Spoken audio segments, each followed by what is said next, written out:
Gising na natin mga kapitbahay. Ano nga kapitbahay? Gising na kayo! Mga kapitbahay, gising na kayo! Ayun na, yung sabi nyo nga na 7:30, batulog pa kayo! Gising na! Gising na! Mga kapitbahay, 7:30 na! Ano ba yan? Tulog pa! Gising na! Tao po! Tao po!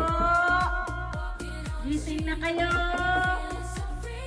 7:30 na! Tao po!